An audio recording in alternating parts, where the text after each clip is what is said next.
کافی زیادہ ہٹ کر لگے، لیکن بقول ان کا یہ کہنا ہے کہ ان کے جتنے بھی سوالات ہیں، جو کچھ بھی وہ اللہ یاری صاحب سے پوچھ رہے ہیں، وہ اسی ٹاپک کے ریلیٹڈ ہے۔ تو ہو سکتا ہے کہ وہ اس ٹاپک کی طرف ہی آ رہے ہوں، لیکن جتنا بھی عرصہ یا جتنے بھی ٹائم تک انہوں نے ڈیبیٹ کی، وہ جو اصل مین ٹاپک تھا یا جس کا ایک نتیجہ،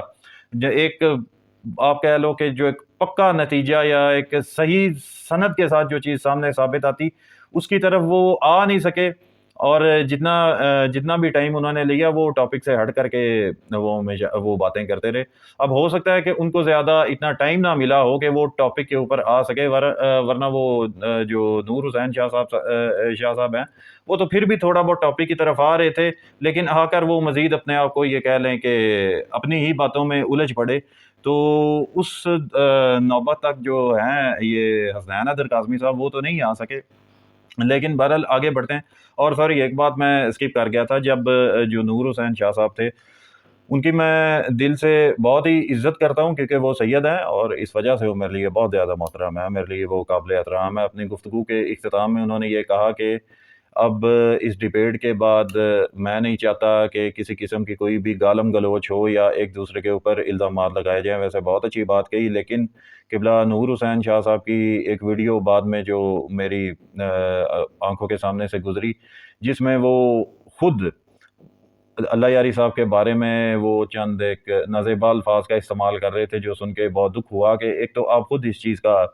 آپ اس چیز کا اصرار کر رہے ہو بار بار کہ اس گفتگو کو کوئی غلط رنگ نہ دیا جائے یا کسی قسم کی کوئی بھی بدتمیزی نہ کی جائے، لیکن نور صاحب، آپ نے شاید اخلاقیات سے ہٹ کے جو باتیں کی، ان باتوں کا مجھے ذاتی طور پر دکھ ہوا۔ آپ کو وہ اس ڈیبیٹ کے بعد بات نہیں کرنی چاہیے تھی، کیونکہ جو آپ اپنا موقف ثابت کرنے کے لیے آئے تھے وہ آپ نہیں ثابت کر سکے، تو بس بات ختم ہو گئی۔ اور جو بھی آپ نے دلائل سامنے رکھے، دوسری طرف سے اللہ یاری نے بھی دلائل سامنے رکھے، وہ تو عوام کے سامنے آ گئے، اس کے بعد بات ختم ہوگی۔ لیکن جس چیز سے آپ خود لوگوں کو منع کر رہے ہو، اور سید، ایک تو آپ سید ہیں، اور سید ہونے کے باوجود آپ خود اس چیز کے اوپر عمل کر رہے ہو کہ جو آپ خود نہیں چاہتے کہ باقی لوگ عمل کریں، تو یہ چیز بہت ہی ایک تکلیف دہ چیز ہے میرے لیے۔ اس کے بعد آ جاتے ہیں سید ممتاز نقوی صاحب،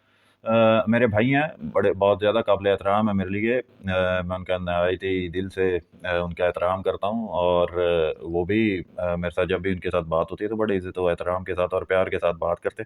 لیکن ایسا لگ رہا تھا کل جب وہ اللہ یاری صاحب کے ساتھ جب بات کر رہے تھے ممتاز صاحب، تو وہ تھوڑا سا جلال میں آ گئے تھے، غصے میں آ گئے تھے، اور ان کے منہ سے چند ایک ایسے الفاظ نکل گئے تھے جو شاید مجھے سمجھنے میں غلطی لگی ہو، بقول ان کے کہ جو غیر سید حضرات ہیں، جو مومنین حضرات ہیں، جو شیعہ حضرات ہیں، جو کہ سید نہیں ہیں جیسا کہ میں ہوں، وہ ان کو اپنے پیروں کی جوتی کے برابر بھی نہیں سمجھتے۔ سادات کا، جیسا میں نے سب سے پہلے عرض کیا کہ میرے دل میں سادات کا بہت زیادہ احترام ہے، لیکن آپ سادات حضرات کو بھی یہ سوچنا چاہیے کہ جو غیر سید حضرات ہیں، جو سادہ مومنین حضرات ہیں، وہ آپ کا دل سے احترام کرتے ہیں، لیکن اگر آپ ان کو اپنے پیروں کی جوتی سمجھو، آپ اگر ان کو اپنا غلام سمجھو، بے شک جو غیر سید حضرات ہیں وہ حسب و نسب کے لحاظ سے وہ آپ کے غلام ہی ہوں گے،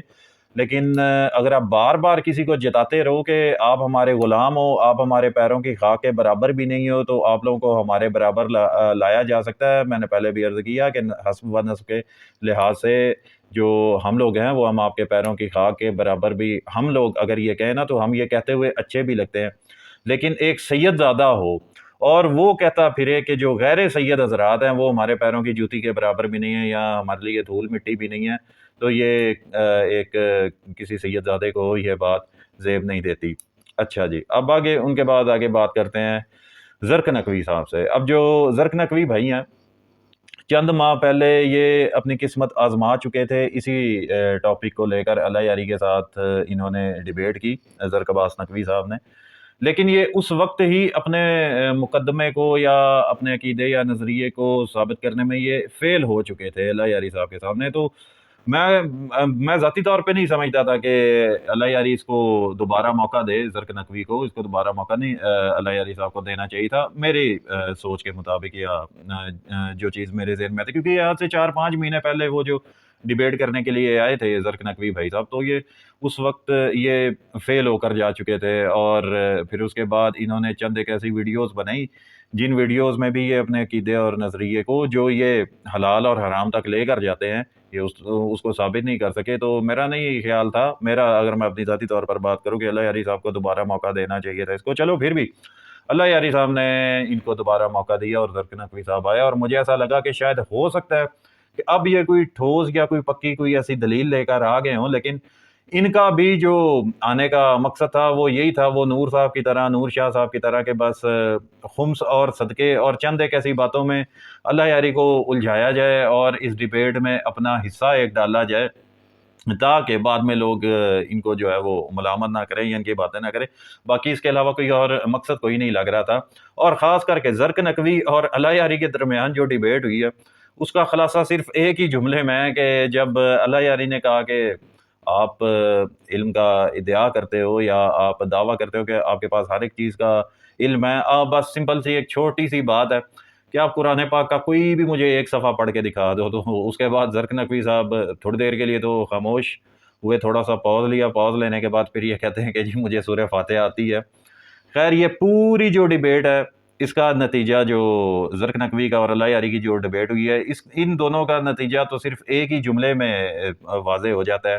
کہ جہاں پر زرق نقوی صاحب فرماتے ہیں کہ جی مجھے سورہ فاتحہ پڑھنی آتی ہے، اور میرا نہیں خیال کہ اس کے آگے اب کوئی کسی قسم کا کوئی چانس دینے کی بھی ضرورت ہو اللہ یاری صاحب کو اس کا، یہ زرق نقوی صاحب کے حوالے سے۔ اور باقی اس سے پہلے جو جن حضرات کا میں نے نام لیا وہ بھی صرف ٹاپک کے ارد گرد تو گھومتے رہے، لیکن اصل جو مین ٹاپک تھا وہ تو یہی تھا کہ سید زادی کا غیر سید کے ساتھ نکاح جو حلال اور حرام کا مسئلہ بنا ہوا ہے اس کو حرام ان لوگوں نے ثابت کرنا تھا۔ تو اس کے لیے کوئی یہ جو کوئی دلیل تو کیا کہ اس ٹاپک کی طرف ہی نہیں آ سکے۔ سب سے پہلے وہ نور شاہ صاحب جو ہیں وہ بھی اس ٹاپک کی طرف تو انہوں نے آئے تھے لیکن وہ ثابت نہیں کر سکے، اور آپ یہ کہہ لیں کہ ایک ناکام ہو کر وہ گئے۔ پھر اس کے بعد سید حسنین حیدر کاظمی صاحب، ان کو میں ناکام نہیں کہہ سکتا کیونکہ وہ ان کو شاید ٹائم بہت کم ملا، یا وہ جو بھی ان کا موقف اور یہ جو بھی ان کا نظریہ تھا اس کے اوپر ابھی تک تو وہ آئے ہی نہیں، اور میرے حساب سے میں یہ سمجھتا ہوں کہ ان کے لیے شاید ٹائم کی کمی تھی۔ ماشاءاللہ بہت علمی شخصیت ہے، کافی کچھ سیکھنے کو ملتا ہے یہ سید حسنین حیدر کاظمی صاحب سے، ان کی بھی میں دل سے عزت کرتا ہوں۔ اور باقی ممتاز نقوی صاحب کا جیسے میں نے پہلے آپ کو بتایا کہ پرسنلی بھی ان کے ساتھ جب بھی بات ہوتی ہے تو بڑے عزت و احترام کے ساتھ بات کرتے ہیں، اور یہ ہمارے سارے آنکھوں پر۔ تو ان شاہ صاحب سے یہ میں گزارش میں یہی کرتا ہوں کہ ہم واقعات نہیں جو غیر سید حضرات ہیں، ہم آپ کے غلام ہیں، اور یہ ہم کہتے ہوئے اچھے بھی لگتے ہیں، لیکن جب اگر کوئی سید زادہ ہو کر بار بار یہ غیر سید کو یہ تانے مارے تو یقین کریں دل بھی دکھتا ہے۔ اور دوسری طرف وہ اب ایک مثال ہے جو میں ممتاز نقوی صاحب کے اوپر تو نہیں دینا چاہتا، لیکن چند ایک اور لوگ ہیں وہ پسرے نو کی مانند، ہم ان کو بھی سمجھنے کا حق رکھتے ہیں جو اپنے سید ہونے کا ناجائز فائدہ اٹھائیں۔ لیکن ممتاز صاحب کے بارے میں یہ الفاظ نہیں کہہ سکتا کیونکہ میری جب بھی ان کے ساتھ پرسنل میں بات ہوئی ہے بڑے اچھے طریقے سے اور عزت و احترام کے ساتھ بات ہوئی ہے۔ میری ہمیشہ سے یہی کوشش ہوئی ہے کہ میں جس بھی سید کے ساتھ بات کروں اس کو اپنے سے افضل اور بہتر جان کر بات کروں، اور بے شک وہ ہیں بھی، لیکن جب اگر کوئی سید زادہ بار بار اس چیز کو جتاتا ہے تو بہت سارے ائمہ اہل بیت علیہ السلام کے فرامین ہیں جو کہ ہمارے سامنے آتے ہیں، لیکن وہ یہاں پر ڈسکس کرنا مناسب نہیں ہے۔ بہرحال اس حوالے سے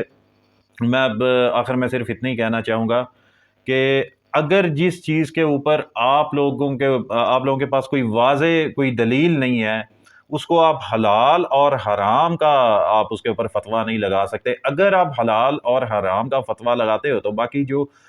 شیعوں میں جو ہمارے تقلیدی بھائی ہیں جو اپنے مجتہدین حضرات کی تقلید کرتے ہیں، آپ ان کو برا کہنے کا آپ کو بالکل بھی حق نہیں ہے، کیونکہ ان کی تقلید تو پھر بھی کسی نہ کسی لاجک کی بنا پر ہوتی ہے، اور آپ کی یہ جو تقلید اور قیاس ہے اس کی سرے سے کوئی لاجک نہیں ہے۔ اگر لاجک ہو بھی تو پھر بھی آپ اسی کیٹیگری میں فال کرتے ہو جسی کیٹیگری میں ہمارے تقلیدی بھائی فال کرتے ہیں۔ تو یہ مسئلہ ایک جیسے میں نے پہلے آپ کی خدمت میں عرض کیا کہ عوام میں سے ایک فرد ہونے کی حیثیت سے میں اپنا موقف دینے کا حقدار ہوں، اور اپنے اس حق کو ادا کرتے ہوئے میں یہ اپنا موقف آپ تمام حضرات کے سامنے رکھ رہا ہوں۔ پچھلے کافی عرصے سے میں کسی بھی ٹاپک کے اوپر بات نہیں کر رہا تھا، تقریباً 3-4 ماہ کے بعد میں یہ کوئی ویڈیو اپلوڈ کر رہا ہوں، اور اس میں بہت ساری چیزیں جو ماضی میں وہ مس ہوئی ہیں ان 3-4 مہینوں میں۔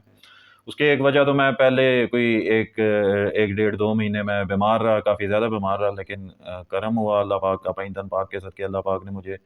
تندرستی اور صحت عطا فرمائی، اور اس کے بعد پھر کچھ ذاتی اور دنیاوی مصروفیات بھی تھی جس کی وجہ سے میں آپ تمام حضرات کی خدمت میں حاضر نہیں ہو سکا۔ تو ان دنوں میں پرسنل میں بہت سارے لوگوں نے میرے ساتھ کانٹیکٹ کیا اور حال احوال پوچھا، آپ تمام حضرات کا شکر گزار ہوں۔ تو امید ہے اب انشاءاللہ کسی نہ کسی ٹاپک کو لے کر آپ تمام حضرات کی خدمت میں حاضر ہوتا رہوں گا۔ دعا کیجیے گا۔ وما علینا الا البلاغ المبین۔